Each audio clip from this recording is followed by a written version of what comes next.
TV 24 news ವಾಹಿನಿಗೆ ಸ್ವಾಗತ.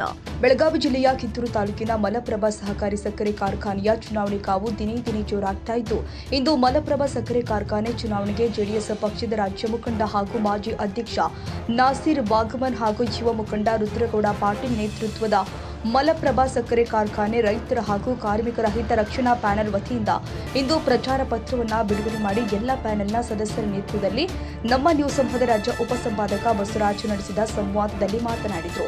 ಈ ಸಂದರ್ಭದಲ್ಲಿ ನಾಸೀರ್ ವಾಘಮನ್ ಮತ್ತು ಜೆಡಿಎಸ್ ಜಿಲ್ಲಾಧ್ಯಕ್ಷ ಶಂಕರ್ ಮಾಡಲಗಿ ಹಾಗೂ ಮಡಿವಾಳಯ್ಯ ಹಿರೇಮಠ ಮಾತನಾಡಿ ರೈತ ಸಂಘದ ಪ್ಯಾನೆಲ್ ಹಾಗೂ ಚಂದ್ರರಾಜು ಹಟ್ಟಿಹೊಳಿ ಪ್ಯಾನೆಲ್ಗೆ ಟಾಂಗ್ ಕೊಟ್ಟಿದ್ದಾರೆ. ನಾನು ಬಸವರಾಜ್ ಮಾತಾಡ್ತಾ ಇದ್ದೀನಿ. ಪತ್ರಕರ್ತರು ವಿಶೇಷವಾಗಿ ಈಗ ಕಿತ್ತೂರಿನಲ್ಲಿ ಒಂದ್ ರೀತಿ ಮಲಪ್ರಭಾ ಸಕ್ಕರೆ ಕಾರ್ಖಾನೆಯ ಒಂದ್ ರೀತಿ ಚುನಾವಣೆಯ ಗದ್ದಲ ಮತ್ತೆ ಸಾಕಷ್ಟು ಕುಸ್ತಿ ತುಂಬಾ ಜೋರಾಗಿದೆ, ಸಾಕಷ್ಟು ರಂಗೇರಿದೆ.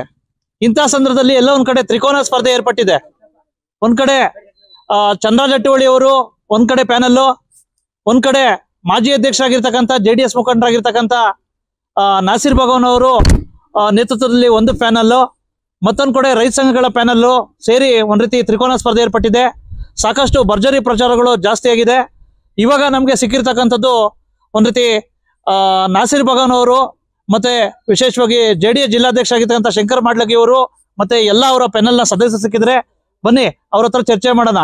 ಯಾವ ರೀತಿ ಚುನಾವಣೆ ಚರ್ಚೆಗಳು ಮತ್ತೆ ಯಾವ ರೀತಿ ಕಾರ್ಯತಂತ್ರಗಳು ಮಾಡಿದ್ದಾರೆ ಗೆಲ್ಲೋದಕ್ಕೆ ಅನ್ನೋ ಬಗ್ಗೆ. ಮುಖಂಡರಾಗಿರ್ತಕ್ಕಂಥ ಮಡಿವಾಳಯ್ಯ ಶಂಕರ ಹಿರೇಮಠ ಅವರು ಇದ್ದಾರೆ, ಇವರು ಸಹ ಈ ಪ್ಯಾನೆಲ್ನ ಅಭ್ಯರ್ಥಿ. ಸರ್ ನಮಸ್ತೆ.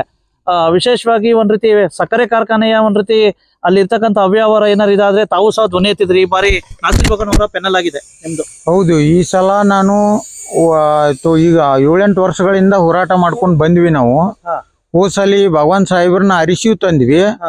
ಅಲ್ಲಿ ಅವ್ಯವಹಾರ ನಡೆಯೋದು ನಮಗ್ ಕಂಡು ಬಂದ ನಂತರ ನಾವು ಇವ್ರ ನೇರವಾಗಿ ಹೋಗಿ ಕೇಳಿದ್ವಿ, ಇದು ಯಾಕೆ ಹಿಂಗ್ ನಡೀತಾ ಇದೆ, ಇದು 64 ಇನ್ಕ್ವೈರಿ ಕೊಡ್ರಿ. ಹಗಲಿ ರಾತ್ರಿ ಮೊದಲು ಹೋರಾಟ ಆರಂಭಿಸಿದ್ದೆ ನಾವು ಅಲ್ಲಿ ರೈತರನ್ನ. ಅಲ್ಲಿ ಏನ್ ಅವ್ಯವಹಾರ ನಡೆಯತ್ತಾವು ಎಲ್ಲಾನು ಬಯಲಿಗೆ ಎಳೆದ್ವು, ಎಲ್ಲಾ ವಿಡಿಯೋಗಳನ್ನು ಕೊಟ್ಟು ಮೊನ್ನೆ ಈಗ ಕರ್ನಾಟಕ ಸರ್ಕಾರದವರು ಅದಕ್ಕೆ ಕಮಿಷನ್ ನೇಮಿಸಿದಾರು, ಅದಕ್ಕೆ ಹೋಗಿ ಸಾಕ್ಷಿಗಳು ಕೊಟ್ಟಿದ್ದೆವು. ಮತ್ತ ನಮ್ಮ ಭಾಗದ ಈ ಜನಪ್ರತಿನಿಧಿಗಳು ಏನದಾರು ಅವಾಗನು ಅವ್ರನ್ನ ಒಕ್ಕವರಲಿಂದ ಕೇಳಿದ್ವಿ ನಾವು, ಹಿಂಗ ಎಲ್ಲಾ ಸಮಸ್ಯೆ ನಡೆಯತ್ತಾವು, ಇದಕ್ಕೆ ಸಮಸ್ಯೆಗೆ ಪರಿಹಾರ ಕೊಡ್ರಿ ಅಂತೇಳಿ.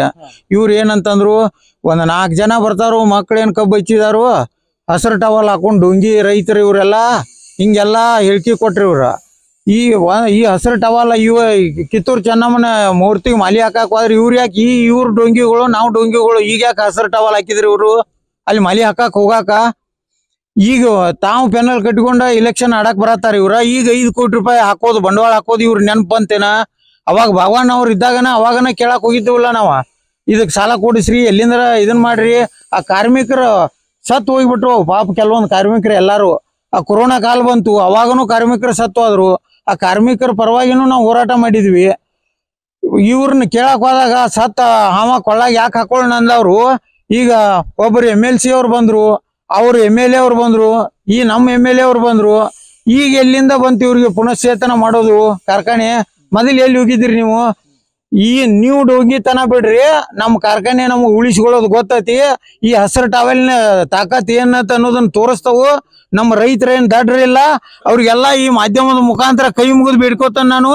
ಬಹಳ ಚಂದಾಗೆ ಯೋಚನೆ ಮಾಡಿಕ್ಯಾರ ನೀವು. ಖಾನಾಪುರ, ಬೈಲೊಂಗಲ್, ಕಿತ್ತೂರು ಎಲ್ಲಾರು ತಾವು ಒಳ್ಳೆಯವ್ರನ್ನ ಮತ ಹಾಕಿ ದುಡ್ಡಿನ ಆಮಿಷಕ್ಕ ಆತು ಅದಕ್ಕೂ ಆತು ಯಾವ್ದಕ್ಕೂ ತಲೆ ಕೊಡದೆ ನೇರವಾಗಿ ಅದ ಕಾರ್ಖಾನೆಗೆ ಯಾರು ದುಡಿಯತಾರು, ಕಾರ್ಮಿಕರು ಯಾರು ಅದಾರು, ಈ ಒಳ್ಳೆ ಪೆನಲ್ ಬರ್ಬೇಕು ಅನ್ನೋದನ್ನ ವಿಚಾರ ಮಾಡಿಕ್ಯಾರ ತಾವು ಮತ ಚಲಾಯಿಸ್ಬೇಕಂತ ಹೇಳಿ ತಮ್ಮ ಹತ್ರ ದಯಮಾಡಿ ವಿನಂತಿ ಮಾಡ್ಕೊತೇನೆ ನಾನು. ಬೆಂಬಲ ಕೊಟ್ಟಿರ್ತಕ್ಕಂಥದ್ದು JDS ನ ಒಂದ್ ರೀತಿ ಜಿಲ್ಲಾಧ್ಯಕ್ಷರು. ವಿಶೇಷವಾಗಿ ಅವ್ರೇನ್ ಹೇಳ್ತಾರೆ. ಸರ್ ನಮಸ್ತೆ. ಕಳೆದ ಬಾರಿ ಭಗವಾನ್ ಅವ್ರು ಸ್ಪರ್ಧೆ ಮಾಡಿದ್ರು ಸಹ ನೀವು ಬಹಿರಂಗವಾಗಿ ಬಂದು ಸಪೋರ್ಟ್ ಮಾಡಿದ್ರಿ. ಈಗಾಗಲೇ ಮಲಪ್ರಭಾ ಸಕ್ಕರೆ ಫ್ಯಾಕ್ಟ್ರಿ ಇಲೆಕ್ಷನ್ ಚಲುವಾಗಿದೆ. ರೈತರ ಅಳಿವುಳಿಗಾಗಿ ಮತ್ತು ಈ ಪ್ಯಾನಲನ್ನು ಮಾಡುವ ಪರಿಸ್ಥಿತಿ ನಿರ್ಮಾಣ ಆಯಿತು. ಆ ಕಾರಣಕ್ಕಾಗಿ ನಾಸೀರ್ ವಾಘಮನ್ ಅವರ ನೇತೃತ್ವದಲ್ಲಿ ಹೋದ ಸರಿ ಪ್ಯಾನಲ್ ಮಾಡಿದಾಗ 15 ಜನರನ್ನು ಆರಿಸಿಕೊಟ್ಟಂಥ ಈ ಕ್ಷೇತ್ರ ಇದು ರೈತರ ಕ್ಷೇತ್ರ. ಇದು ಸರಿ ಈ 15 ಜನ ಕ್ಯಾಂಡಿಡೇಟ್ಗಳು ಒಳ್ಳೆಯ ರೀತಿಯಿಂದ ಇದ್ದಾರೆ ಅನ್ನೋದಕ್ಕನ್ನ ಈಗ ಮತ್ತೊಂದು ಪ್ಯಾನಲ್ ರೆಡಿಯಾಗಿದೆ. ಮತ್ತು ಈಗ ರಾಜಕಾರಣದ ಬೆಳಕ ಎಲ್ಲ ಇರೋದನ್ನೋದು ಯಾರ್ಯಾರ ಯಾವ ಸಮಯಕ್ಕೆ ಒಂದಾಗ ಹೆಂಗೆ ಹೊಂದಾಣಿಕೆ ಹಾಕೋರು ಅವ್ರವ್ರ ವಿಚಾರ ರೈತರಿಗೆ ಬಿಟ್ಟಿದ್ದು. ಇಂದ ರೈತ ಸಂಘದವ್ರು ಒಂದು ಪೆನಲ್ ಮಾಡಿದ್ದಾರೆ. ರೈತ ಸಂಘದವ್ರು ಅಂದ್ರೆ ಪಾಪ ಎಲ್ಲೇ ಅನ್ಯಾಯ ನಡೆದ್ರು ರೈತ ಸಂಘದವರು ತಮ್ಮ ರೈತರ ಉಳಿವಿಗಾಗಿ ಅವ್ರು ಹೋರಾಟ ಮಾಡೋದನ್ನ ಇಡೀ ರಾಜ್ಯಾದ್ಯಂತ ಇದು ದೇಶಾದ್ಯಂತ ಕಂಡು ಬಂದಂಥ ವಿಷಯ. ಅವ್ರ ಬಗ್ಗೆನೂ ಸಹಿತ ಈ ರಾಜಕಾರಣಿಗಳು ಲಘುವಾಗಿ ಮಾತಾಡ್ತಂತ ಅದನ್ನು ನಿಮ್ಮ ವಿಡಿಯೋ ನಿಮ್ಮ ಟಿ ವಿ ಮುಖಾಂತರ ನಾವು ಕೇಳಿದೆವು. ಯಾರೇ ಇರಲಿ ಅಧಿಕಾರದಾಗ ನಾವು ರೈತರ ಬಗ್ಗೆ ನಾವು ಅಗೌರವ ಮಾಡೋದಂದ ಎಂದೂ ಮಾತಾಡಬಾರ್ದು ನನ್ನ ಮನವಿ. ಯಾರೇ ಇರಲಿ ಅವ್ರು ಅಧಿಕಾರದಿಂದ ಬರ್ತೈತಿ ಹೋಗ್ತೈತಿ ಮುಖ್ಯ ಅಲ್ಲ. ರೈತ ಸಂಘದ ಸಂಘಟನೆಗಳ ಬಗ್ಗೆ ಯಾರೂ ಮಾತಾಡಬಾರ್ದು. ಯಾರೇ ಮಾತಾಡ್ರು ಅದು ತಪ್ಪೇ. ರೈತರಿಗೆ ಮಾತಾಡಿ ಬೇರೆದವ್ರು ಮಾತಾಡ್ರು ನಾವು ಕ್ಷಮೆ ಕೇಳ್ಬೇಕಾದ್ರೆ. ಯಾಕಂದ್ರೆ ರೈತರ ಏನಾದರೂ ನಮಗೆ ಅನ್ನ ಹಾಕ್ಲಿಕ್ಕೆ ನಾವು ಯಾರೂ ಬದುಕಕ್ಕೆ ಸಾಧ್ಯ ಇಲ್ಲ ಅಂಥ ಪರಿಸ್ಥಿತಿ. ಆ ಕಾರಣಕ್ಕಾಗಿ ನಮ್ಮದು ಈಗಾಗಲೇ ಇಲ್ಲಿ BJP ಅವರು ನಮ್ಮ ಪೆನಲ್ದಲ್ಲಿದ್ದಾರೆ. BJP ಅವರು ಈ ನಮ್ಮ ಈ 15 ಏನು ಕ್ಯಾಂಡಿಡೇಟ್ದಲ್ಲಿ ಅಲ್ಲಿಯೂ ಅವರು ಒಂದು 3-4 ಜನ ಇದ್ದಾರೆ. ಆಮೇಲೆ ಇದರಲ್ಲಿ ನಮ್ಮ ರೈತರು ಇದ್ದಾರೆ. JDS ನಮ್ಮ ನಾಸಿರ್ ಬಾಗವನ್ ಅವ್ರ ನೇತೃತ್ವದಲ್ಲಿ ನಮ್ದು ಪೆನಲ್ ಲಾಸ್ಟ್ ಇಯರ್ ಮಾಡಿದಂಗೆ ಇದು ಸರಿ ಮಾಡಿದ್ದೇವೆ. ನಾವು ಪ್ರಾಮಾಣಿಕ ಪ್ರಯತ್ನವನ್ನು ನಾವು ಮಾಡ್ತೇವೆ. ಆ ಕಾರಣಕ್ಕಾಗಿ ರೈತರ ಉಳಿವಿಗಾಗಿ ಈ ಪೆನಲನ್ನು ನೀವು ಬೆಂಬಲಿಸ್ರಿ, ನೀವು ಮತ್ತೊಮ್ಮೆ ಅವಕಾಶ ಕೊಡ್ರಿ ಅಂತೇಳಿ ನಾವು ನಿಮ್ಮಲ್ಲಿ ಮನವಿ ಮಾಡ್ಕೋತೇವೆ. ಇದು ಈಗ ನೀವೇನೋ ಪೆನಲ್ ಮಾಡಿದ್ರ, ಇಲ್ಲಿ BJP ಅವರು ಇದಾರೆ ಮತ್ತೆ JDS ಅವರು ಇದಾರೆ, ಏನು ಕುಮಾರಸ್ವಾಮಿ ಅವರು ಮತ್ತೆ ಮೋದಿ ಅವ್ರ ಫೋಟೋ ಏನಾದ್ರು ಇದ್ ಮಾಡ್ತೀರಾ ಇದ್ರೊಳಗೆ? ಮಾಡ್ತೇವೆ, ಅದಕ್ಕೇನು ಸಂಬಂಧ ಅದ್ರಿ. ಈಗ ನೋಡ್ರಿ ನಮ್ಮ ನಾಯಕರ ನಾವು ಕೇಂದ್ರದಲ್ಲಿ ಇರ್ತಕ್ಕಂಥ ಭಾರತ ದೇಶನ ಇಂದ ಬಟ್ ಮಾಡಿ ಇಡೀ ಜಗತ್ತನ ಅಂದ್ರ ಮೋದಿ ಅವರು ನೋಡ್ತಾ ಇದೆ. ಅದ್ರ ಇಡೀ ಏನಾರ ಒಂದು ಕಷ್ಟ ಬಂದಾಗ, ಏನಾರ ಉಳಿವು ಬಂದಾಗ ಮೋದಿಜಿಯವ್ರ ಫೋಟೋ ಹಾಕೋದು ಧರ್ಮ. ಕಷ್ಟ ಕಾಲಕ್ಕೆ ಯಾರಂತ ಕೇರ್ ಮೋದಿಜಿಯವರು, ಆಮೇಲೆ ದೇವೇಗೌಡರು, ಆಮೇಲೆ ಈಗ ನಮ್ಮ ಬೃಹತ್ ಕೈಗಾರಿಕೆ ಮತ್ತು ಮೈನ್ಸ್ ಆ್ಯಂಡ್ ಜುವಾಲಜಿ ಮಿನಿಸ್ಟರ್ ಆಗಿರ್ತಕ್ಕಂಥ ನಮ್ಮ ನಾಯಕರಾಗಿರ್ತಕ್ಕ ಕುಮಾರಸ್ವಾಮಿ ಅವರು ಇದ್ದರು. ಮತ್ತು food and civil supply minister ಆಗಿರ್ತಕ್ಕಂಥ ನಮ್ಮ ಪ್ರಹ್ಲಾದ್ ಜೋಶಿ ಅವರು ಇದ್ದಾರೆ. ಯಾರೇ ನಮ್ಮ BJP ನಾಯಕರದಲ್ಲ ಅವರಿಗೆ ಒಂದು ಇತಿಮಿತಿಗಳನ್ನು ನೋಡ್ಕೊಂಡು ನಾವು ಫೋಟೋಗಳನ್ನು ಬಳಕೆ ಮಾಡಬೇಕಾಗ. ಯಾಕಿದು ರಾಜಕೀಯ ಚುನಾವಣೆ ಅಲ್ಲ, ಇದು ಒಂದು ಉಳಿವಿನ ಈ ಫ್ಯಾಕ್ಟ್ರಿ ಮತ್ತು ಉಳಿವಿನ ಚುನಾವಣೆ ಐತಿ. ಆ ಕಾರಣಕ್ಕಾಗಿ ಎಲ್ಲರಿಗೆ ಇಂದ ನಾವು ಮನವಿ ಮಾಡ್ಕೋದು, ಮೋದಿಜಿಯವ್ರ ಫೋಟೋನು ಹಾಕೋಬಹುದು, ಆಮೇಲೆ ದೇವೇಗೌಡರ ಫೋಟೋನು ಹಾಕೋಬಹುದು, ಕುಮಾರಸ್ವಾಮಿ ಅವ್ರ ಫೋಟೋನು ಹಾಕೋಬಹುದು, ಜೋಶಿ ಸಾಹೇಬ್ ಫೋಟೋನು ಹಾಕೋಬಹುದು. ಜಿಲ್ಲೆಯಲ್ಲಿ ಇರ್ತಕ್ಕಂಥ ಯಾರ್ಯಾರ ಅಭಿಮಾನಿ, ಈಗ ಇದಕ್ಕೆ ಪಕ್ಷನೇ ಬರಂಗಲ್ಲ, ಯಾರ ಅಭಿಮಾನ ಬೇಕಾತಲ್ಲ ಎಲ್ಲರ ಫೋಟೋಗಳನ್ನು ಬಳಕೆ ಮಾಡ್ಕೋದು ಅವರ ವೈಯಕ್ತಿಕ ವಿಚಾರ. ಏನೇ ಮಾಡಲಿ ಉಳಿವು ಈಗ ಫ್ಯಾಕ್ಟ್ರಿಗೆ ಐತಿ. ಆ ಕಾರಣಕ್ಕೆ ಈ ಫ್ಯಾಕ್ಟ್ರಿ ಉಳಿಬೇಕಾದ್ರೆ ನಾಸಿರ್ ಬಾಗವನ್ ಅವರ ಅಂದ್ರೆ JDS BJP ಅಂತೇಳಿ ನಮ್ಮ ಮತ್ತು ರೈತ ಸಂಘದವರು ಒಂದೆರಡು ಜನ ಇಲ್ಲಿ ನಾಯಕರಿದ್ದಾರೆ, ಅವರು ಕ್ಯಾಂಡಿಡೇಟ್ಗಳಾಗ್ಯಾರ.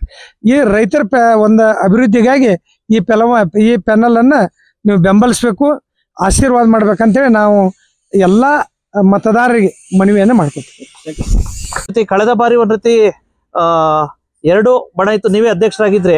ಒಂದ್ ಕಡೆ ಈ ಬಾರಿ ಒಂದ್ ರೀತಿ ತ್ರಿಕೋನ ಸ್ಪರ್ಧೆ ಏರ್ಪಟ್ಟಿದೆ. ನಿಮ್ಮ ಎದುರಾಳಿಗಳು ಒಂದ್ ಕಡೆ ಚಂದ್ರ ಜಟ್ಟಿಹೊಳಿ ಬಣ, ಒಂದ್ ಕಡೆ ರೈತ ಸಂಘಗಳ ಪೆನಲ್ನ ಬಣ. ಯಾವ ರೀತಿ ಗೆಲ್ಲೋದಕ್ಕೆ ಏನ್ ಪ್ರಯತ್ನ ಮಾಡಿದ್ದೀರಿ? ಈಗಾಗಲೇ ನಾವು ಎಲ್ಲ ಪೆನಲ್ ಮಾಡಿ ಅಭ್ಯರ್ಥಿಗಳನ್ನು ನಿಲ್ಲಿಸಿದ್ದೀವಿ. ನಾವು ಹೋದ ಸಲ ಮಾಡಿದ ಕಾರ್ಯ, ನಾ ಬಂದಾಗ ಏನೇನು ಇದ್ರಕ್ಕಿಲ್ಲ, ಶಿವ ಫ್ಯಾಕ್ಟ್ರಿ 10 ರೂಪಾಯಿ ಬ್ಯಾಲೆನ್ಸ್ ಐತಿ ಇದ್ರಕ್ಕಿಲ್ಲ. ಅದನ್ನು ಎಲ್ಲ ಸರಿದೂಗಿಸಿ ಫ್ಯಾಕ್ಟ್ರಿಯನ್ನು ಪುನಶ್ಚೇತನ ಮಾಡಿ 3 ವರ್ಷಗಳ ಕಾಲ ಅಧ್ಯಕ್ಷನಾಗಿ ಅಲ್ಲಿ 10 ರೂಪಾಯಿ ಸಾಲ ಮಾಡ್ದಂಗೆ, ಫ್ಯಾಕ್ಟ್ರಿ 10 ರೂಪಾಯಿ ಸಾಲ ಮಾಡ್ದಂಗೆ ನೌಕರಸ್ಥರ ಪಗಾರ ಕೊಟ್ಟು, ನೌಕರಸ್ಥರ ಪರ್ಮನೆಂಟ್ ಮಾಡಿ, ಆಮೇಲೆ ಎಲ್ಲ ಬಿಲ್ ಕೊಟ್ಟು ಎಲ್ಲ ಇದನ್ನು ವ್ಯವಸ್ಥೆ ಮಾಡಿ ನಾನು ಅಲ್ಲಿಂದ ಬಂದೆ. ಅಲ್ಲಿ ನಡೆಯುವಂಥ ಭ್ರಷ್ಟಾಚಾರ ನೋಡಿ ನನಗೆ ಸಹಿಸೋಕ್ಕಾಗಲಿಲ್ಲ. ಬರೀ ಮೆಜಾರಿಟಿ ಅನ್ಕೊಂತ ಏನು ಸಿಕ್ಕಿದ ಅವ್ಯವಹಾರ ಮಾಡಿದರು, ಅದಕ್ಕೆ ನಂಗೆ ಸಹಿಸೋಕ್ಕಾಗಲಿಲ್ಲ. ನನ್ನ ಮ್ಯಾಗ ವಿಶ್ವಾಸ ಮಾಡಿದರು, ನಾನು ಅಲ್ಲಿಂದ ಜಾಗ ಖಾಲಿ ಮಾಡಿದೆ. ಈಗ ಒಂದು ಛಲ ಬಂದೈತಿ, ನಾವು ಎಲ್ಲ ಕೂಡಿ ಮತ್ತೆ ಅದನ್ನು ಪುನಶ್ಚೇತನ ಮಾಡಿ, ಈಗೇನು ಹಾಳು ಮಾಡಿ ಹೋಗ್ಯಾರಲ್ಲ ಅದನ್ನು ಪುನಶ್ಚೇತನ ಮಾಡಿ ಅದನ್ನು ಆ ಫ್ಯಾಕ್ಟ್ರಿಯನ್ನು ಹೆಸರು ಮಾಡ್ಬೇಕು ಅನ್ನೋದಂತ ನಮಗೊಂದು ಉದ್ದೇಶ. ಭಾಳ ಮಂದಿ ಭಾಳ ಹೇಳ್ತಾರೆ, ನಾವು ಅಷ್ಟು ಕೋಟಿ ತರ್ತೇವೆ, ಇಷ್ಟು ಕೋಟಿ ತರ್ತೇವೆ, ಗೊತ್ತೈತೆ ನಮಗೇನು. 3 ವರ್ಷ ಅಡಿಟ ಮಾಡಿಲ್ಲ ಇವರು, ಬ್ಯಾಲೆನ್ಸ್ ಶೀಟ್ ಇಲ್ಲ. ಇವ್ರು ಹೆಂಗೆ ಲೋನ್ ತರ್ತಾರೋ ಏನೋ, ಮತ್ತು ನಮ್ಮ ಹಿರಿಯ ನಾಯಕರಾದಂಥ ನಮ್ಮ ಕುಮಾರಸ್ವಾಮಿ ಅವರು ಈಗಾಗಲೇ ಈ ಕೇಂದ್ರದ ಮಂತ್ರಿಗಳದಾರ, ಅದು ಇಂಡಸ್ಟ್ರಿ ಮಿನಿಸ್ಟರ್ ಅದಾರ. ಅದೇ ರೀತಿ ಪ್ರಹ್ಲಾದ್ ಜೋಶಿ ಅವರು ನಮ್ಮ ಒಂದು NCLT ಮೆಂಬರ್ ಅದಾರ. ಅವ್ರಿಗೆಲ್ಲ ಕೇಳ್ಕೊಂಡು ಅವ್ರಿಗೆ ರಿಕ್ವೆಸ್ಟ್ ಮಾಡ್ಕೊಂಡು ನಾವು ಏನು ಮಾಡ್ಬೇಕು ಅನ್ನೋದು ನಿರ್ಧಾರ ಮಾಡ್ತೇವೆ. ಇವರು ಹೋಸಲ ಇದ್ದವ್ರನ್ನೇ ಅಲ್ಲ, ಈಗ ಇಲ್ಲಿ ಫ್ಯಾಕ್ಟ್ರಿ ಚಂದ ನಡೀತೆ ಅಂತ ತಿಳ್ಕೊಂಡು ಇವ್ರು ಇಲ್ಲಿ ಬಂದ ಈ ರೀತಿ ಮಾಡತ್ತಾರೆ. ಇವರು ಈ ಫ್ಯಾಕ್ಟ್ರಿಗೆ ಅಧೋಗತಿಗೇನೆ ಮಾಡ್ತಾರೆ, ಇವರು ಅಧೋಗತಿಗೆ ಮಾಡ್ಬೇಕಂತ ಇಲ್ಲಿ ಬಂದಾರ. ಅವ್ರು ನನಗೆ ಗೊತ್ತೈತೆ ಅದೆಲ್ಲ, ಅದು ಪ್ರೈವೇಟೈಸೇಷನ್ ಮಾಡಿ ಎಲ್ಲ ಇದನ್ನ ಮಾಡ್ಯಾರ. ಹಂಗಾರೆ ಖಾನಾಪುರ ಶುಗರ್ ಫ್ಯಾಕ್ಟ್ರಿ ಐತಿ, ಮತ್ತು ಅದನ್ಯಾಕೆ ಸಹಕಾರ ಮಾಡಿ ಕೊಟ್ಟೆ, ಸಹಕಾರ ಇದ್ದಿದ್ದನ್ನ ಯಾಕೆ ಪ್ರೈವೇಟ್ ಕೊಟ್ಟಾರ ಇವ್ರು? ಅದನ್ನ ಹೇಳಿ ಮೊದಲು ಇವರು ಇದ್ರಲ್ಲ ಇಲ್ಲಿ ಡೈರೆಕ್ಟರ್, ಇವರು ಇದ್ದಂಥ ಟೈಮ್ನಾಗೆಲ್ಲ ಅಧೋಗತಿ ಆಗೋಯ್ತದು ಆ ಟೈಮ್ನಾಗ. ಮತ್ತು ಈಗ ಬಂದು ಇದನ್ನ ನಾವು ಮಾಡ್ತೇವೆ ಅಂತಾರಲ್ಲ, ಏನು ಉದ್ದೇಶ ಇರ್ತೀವಿ? ಅಲ್ಲ, ಈಗ ಅವ್ರೇನ್ ಹೇಳ್ತಾವ್ರೆ, ನಾನು ಇದು ಪುನಶ್ಚೇತನ ಮಾಡಕ್ ಬಂದಿದ್ವಿ, ಯಾವುದೇ ಕಾರಣಕ್ಕೂ ಖಾಸಗೀಕರಣ ಮಾಡಲ್ಲ ಅಂತ ಹೇಳಿ. ಅದ ರೀ, ಪುನಶ್ಚೇತನ ಮಾಡಾಕತ್ರ ಖಾನಾಪುರ ಯಾಕೆ ಮಾಡ್ಕೊಂಡಿಲ್ಲ ನೀವು? ಅದು ಸಹಕಾರ ಸಂಸ್ಥೆ ಅಲ್ಲ, ಅದನ್ನ ಯಾಕೆ ಬಿಟ್ಟಿರಿ? ಮಾಡ್ರಿ, ಹಂಗಾರ ಅದನ್ನ ಮೊದಲು ಮಾಡಿ ಇಲ್ಲಿ ಬರ್ರಿ, ನೀವು ಹೇಳಿದಂಗೆ ಕೇಳ್ತಿ ಹೋಗ್ರಿ, ಅದನ್ನ ಪುನಶ್ಚೇತನ ಮಾಡ್ರಿ. ಖಾನಾಪುರದ ಕೈಯಾಗ ತೋರಿ, ಸಹಕಾರ ಸಂಘ ಅದು ಸಹಕಾರ ಸಂಸ್ಥೆ. ಅದೇ ಅವ್ಯವಹಾರಗಳಲ್ಲಿ ಇನ್ನೂ ನಿಮ್ಮ ಯಾಕೆ ಕೇಸ್ ಅದಾವಲ್ಲ ಅಲ್ಲಿ, ಅದನ್ನು ಬಗೆಹರಿಸ್ಕೋರಿ ಮೊದಲ. ಇಲ್ಲಿ ಬಂದು ಏನು ನಮ್ಮ ರೈತರಿಗೆ ಒಂದು ಮೂಢನಂಬಿಕೆ ಹೊರಡಿಸಿ ನಾ ಮಾಡ್ತೇನೆ ಅಂತ ಹೇಳಿ ಹಿಡಿದು ಹೋಗಿದ್ರಿ ಮಾಡಾಕ. ಈಗ ಯಾಕೆ ಬಂದಿರಿ? ನಾವು ಚೇರ್ಮನ್ ಇದ್ದಾಗ ಒಂದರ ದಿವಸ ಹನಿಕೆ ಹಾಕಿದ್ರಿ, ನೀವು ಅಧಿಕಾರದಾಗಿದ್ರಿ. ಏನು ತ್ರಾಸ ಐತೆ ಅಂತ ಕೇಳಿದ್ರಿ, ತ್ರಾಸ ಐತೆ ಅಂತ ಮಾಡೋಣ ಅಂತೀರಿ. ಈಗ ಬಂದು ನಾನು ನಡೆಸ್ತೇನೆ ಅಂತ ಬರ್ತೀರಿ. ಐತಿ, ರೈತರಿಗೆಲ್ಲ ಗೊತ್ತೈತಿ ನೀವು ಯಾವ ರೀತಿ ಮಾಡ್ತೀರಿ, ಯಾವ ರೀತಿ ನಡೆಸ್ತೀರಿ ಅನ್ನೋದು ಗೊತ್ತೈತಿ. ಮತ್ತು ನಿಮ್ಮ ಫ್ಯಾಕ್ಟ್ರಿಗಳು ಹೆಂಗೆ ನಡ್ಸತ್ತೀರಿ ಅನ್ನೋದು ಗೊತ್ತೈತಿ. ಮತ್ತೆ ರೈತ ಸಂಘಗಳು ರೈತ ಸಂಘ ಪಾಪ ಅವ್ರ ಬಗ್ಗೆ ನಾ ಏನು ಮಾತಾಡ್ತೀನಿ. ಯಾಕೆ ಹೋರಾಟ ಮಂದಿ ಅದ ರೈತ ಸಂಘ, ಇಲ್ಲಿ ತಂದು ಹಾಕಬೇಕು, ಮೊದಲು ಏನರ ನಡೆಸ್ಬೇಕು. ಈಗ ನಾನು ಏನೂ ಇಲ್ದಾಗ ಬಂದು ತಂದು ನಡೆಸಿ ಅಲ್ಲಿ ತಂದು ಹಾಕಿ ಮಾಡಿ ನಾನು ನಡೆಸ್ಯಾನ, ಏನೇನು ಇಲ್ಲದೆ ಇದ್ದಾಗ. ಈಗ ಇವ್ರು ನಮ್ಮ ಮ್ಯಾನೇಜ್ಮೆಂಟ್ನವರು ಏನೋ ಮಾಡಕ್ಕೆ ಹೋಗಿ ಅವ್ರದ್ದು ಇದ್ರ ಮ್ಯಾಗ ಕಲ್ತು ತಗೊಂಡಾರ. ಅವ್ರು ಪಾಪ ಅವ್ರಿಗೂ ಏನಾಗಿದೆ ರೀ, ದುಷ್ಟ ಕೂಟಗಳು ಸಿಕ್ತಲ್ಲಿ ಭಾಗವನ್ನ ನಿಲ್ಲಿಸ್ಬೇಕು ಅನ್ನೋದು ಒಂದು ಉದ್ದೇಶದಿಂದ ಅಷ್ಟೇ ಇವು ಚೆಂದಾಗಿ ನೆನೆಸ್ತಾನೆ. ಇವು ನಾಳೆ ನಮಗೆ ಮೂಲ ಹಾಕನು, ರಾಜಕೀಯವಾಗಿ ನಮ್ಮ ಮೂಲ ಆಗ್ಬೋದು ಅಂತ ತಿಳ್ಕೊಂಡು ಅವರು ನನ್ನ ಮುದ್ದಿ ಮಾಡಿ ಇಷ್ಟು ಈ ನಾಟಕ ಮಾಡಿದ್ರು. ಈಗ ಅದಕ್ಕೆ ನಮ್ಮ ಎಲ್ಲ ಒಳ್ಳೆ ಜನ ತೊಗೊಂಡೇವಿ, ಈಗ ಒಂದು ಚೈನ್ ಮಾಡಿದೆವು. ಅದಕ್ಕೆ ದಯವಿಟ್ಟು ನಾವು ರೈತರಲ್ಲಿ ಬೇಡ್ಕೋತೇನು. ನಾನು ಎಂಥ ಮನುಷ್ಯ ಅನ್ನೋದು ಗೊತ್ತು, ನಿಮ್ಗೆಲ್ಲರಿಗೂ ಗೊತ್ತೈತಿ. ನಾವು ಯಾರ್ದಾರ 10 ಪೈಸಾ ತಿಂದ್ರೆ ಇದನ್ನು ಮಾಡಿದ್ರೆ ಅದೆಲ್ಲ ತಮ್ಗೆಲ್ಲರಿಗೂ ನಮ್ಮ ಕಾರ್ಮಿಕರಿಗೆ ಗೊತ್ತೈತಿ. ಮೊದಲ ಅಲ್ಲಿ ಕಾರ್ಮಿಕರ ಫ್ಯಾಕ್ಟ್ರಿ ಅದು, ನನಗೆ ಅನಿಸಿಮಟ್ಟಿಗೆ ಎಲ್ಲ ಒಳ್ಳೆ ಕೆಲಸ ಮಾಡೋರು ಕಾರ್ಮಿಕರು, ಅವ್ರಿಗೆ ಸಹಿತ ಪಗಾರ ಕೊಟ್ಟಿರ್ಕಿಲ್ಲ ಇವ್ರು. ಅವ್ರು ಪರ್ಮನೆಂಟ್ ಮಾಡಿ ಬಂದೇನು ಕಾರ್ಮಿಕರದ್ದು. ಈಗ ನಿಮ್ದು ಸ್ವಾಭಿಮಾನದ ಹೋರಾಟ. ಸ್ವಾಭಿಮಾನಲ್ಲ ಈ ನಮ್ದೇನು ಕಾಮಧೇನು ಅಂತಿರಲ್ಲ, ಆ ಕಾಮಧೇನುನ ಉಳಿಸ್ಬೇಕನ್ನೋದನ್ನ ಹೋರಾಟ. ಅದು ಒಳ್ಳೇದಾಗಬೇಕು ಜನಕ್ಕೆ. ನಮ್ಮ ಇದೇನು ಹೋರಾಟ ಐತಿ, ನಮ್ಗೆಲ್ಲ ಜನರಿಗೆ ಮತ್ತೊಮ್ಮೆ ಕೈ ಮುಗಿದು ಕೇಳ್ಕೊತಾನು.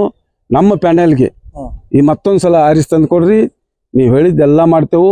ಅದೇನು ಪುನಶ್ಚೇತನ ಮಾಡೋಕ್ಕೂ ತಯಾರಿದೆವು, ರೈತರದೆಲ್ಲ ಸೇವಾ ಮಾಡೋಕ್ಕೂ ತಯಾರಿದೆವು, ಕಾರ್ಮಿಕರ ಸೇವಾನು ಮಾಡೋಕೆ ತಯಾರಿದೆವು. ಅದಕ್ಕೆ ತಮಗೆಲ್ಲ ಮತ್ತೊಮ್ಮೆ ಪ್ರತಿಯೊಂದು ಹಳ್ಳಿಯಾಗ ಹಿಂಗೆ ನಡೆಯುತ್ತೆ. ಅವು ಮಾಡಿ ಹೋಗ್ಯಾನು ಭಾಗವನ, ಅವು ಮಾಡಿದ್ದು ಗೊಬ್ಬರ ಕಟ್ಟಿದ್ದು ಅದನ್ನು ಉಳಿಸ್ಕೊಳಕ್ ಬಂದಿಲ್ಲ, ಅವರು ಕೆಡವಾಕ್ ಬಂದಾರ ಅನ್ನೋದು ಮಾತಾಡ್ತಾರೆ ಜನ. ಮತ್ತು ನಮಗೆ ಯಾಕೆ ಇದನ್ನ ಮಾಡ್ಬೇಕಾಗಿತ್ತು? ಇವ್ರು ಕೇಳ್ಬೇಕಾಗಿತ್ತು ಒಂದು ಮಾತ. ಎಲ್ಲ ಪಕ್ಷದವ್ರು ಅಂತೀರಿ, ಯಾವ ಪಕ್ಷ ಏನು ಅಂತ ಅನ್ನೋದು ಐತಿ. ಮತ್ತು ದುಡ್ಡು ಕೊಟ್ಟು ನೀವು ಏನರ ಹೋಟ್ ಖರೀದಿ ಮಾಡಿ ನಾ ಹರೀಶ್ ಬರ್ತೇನೆ ಅಂತ ದಿಮಾಕ್ ಐತಿ ನಿಮಗೆ. ಯಾಕಂದ್ರೆ ಎಲ್ಲ MLC ಇಲೆಕ್ಷನ್ಗಳು ಹಂಗೆ ಮಾಡಿರಿ, MLA MP ಇಲೆಕ್ಷನ್ಗಳು ಹಂಗೆ ಮಾಡಿರಿ ನೀವು. ನನಗೆ ಗೊತ್ತೈತಿ ಅದಲ್ಲ, ಅದು ನಾನು ನಿಮ್ಮ ಹಿಂಬಾಲ್ ಇದ್ದವನ್ನ. ನೀವ್ ಹೆಂಗ್ ಮಾಡಿದ್ರಿ ಅನ್ನೋದು ಹಂಗ ಇದೆ ಸಹಕಾರಿ ಸಂಘ. ಇದು ನೀವೇನ್ರ ರೊಕ್ಕ ಕೊಟ್ಟು ಓಟ್ ಹಾಕೊಂಡು ಅದನ್ನ ಮಾರಾಟ ಮಾಡಕ್ ತಯಾರಿ ನಡೆಸ್ಮಾಡ್ರಿ. ಅದನ್ನ ಮಾಡಕ್ ನಾವು ಬಿಡುದಿಲ್ಲ ಇಲ್ಲ. ಯಾವುದೇ ಕಾರಣ ಖಾಸಗೀಕರಣ ಮಾಡಕ್ ಬಿಡುದಿಲ್ಲ. ಅದನ್ನ ಎಚ್ಚರ ಇಟ್ಕೊಂಡು ನೀವು ಹೋರಾಟ ಮಾಡ್ರಿ ಅಂತ ನನ್ನ ಮಾಹಿತಿ. ಜೀವ ಒತ್ತ ಇಟ್ಟರು ಉಳಿಸ್ತೇವೆ. ಯಾವುದೇ ಕಾರಣಕ್ಕೂ ಹೋದ್ಸಲ ಹೆಂಗ್ ಮಾಡಿಲ್ಲ ಹಂಗ ಮಾಡೇ ತೀರ್ತೇನೆ ಇದನ್ನು ಇದು ಸಲ. ಕನ್ನಡಿಗರ ಮೆಚ್ಚಿನ ನಿಮ್ಮ ಟಿವಿ 24 ಕನ್ನಡ ನ್ಯೂಸ್ ವಾಹಿನಿ ಇದೀಗ ಟಿವಿಯಲ್ಲಿ ಲಭ್ಯ. ಕರ್ನಾಟಕ ಮತ್ತು ದೇಶ ವಿದೇಶದ 360 ಡಿಗ್ರಿ ಸುದ್ದಿ ಹಾಗೂ ಉತ್ತರ ಕರ್ನಾಟಕ, ಬೆಳಗಾವಿ, ಬಾಗಲಕೋಟೆ, ಧಾರವಾಡ, ಹಾವೇರಿ, ಗದಗ, ಬಿಜಾಪುರ ಜಿಲ್ಲೆಯ ಕ್ಷಣ ಕ್ಷಣದ ವಿವರವನ್ನ ಪಡೆಯುವುದಕ್ಕೆ ಟಿವಿ 24 ಕನ್ನಡ ನ್ಯೂಸ್ ವಾಹಿನಿಯನ್ನ ಲೈಕ್ ಮಾಡಿ, ವಿಡಿಯೋಗಳನ್ನ ಶೇರ್ ಮಾಡಿ, ಕಮೆಂಟ್ ಮಾಡುವ ಮೂಲಕ ನಮ್ಮ ವಾಹಿನಿಗೆ ಸಹಕಾರ ನೀಡಿ ಮತ್ತು ಚಾನೆಲ್ ಅನ್ನ ಸಬ್ಸ್ಕ್ರೈಬ್ ಮಾಡಿ. Thank you.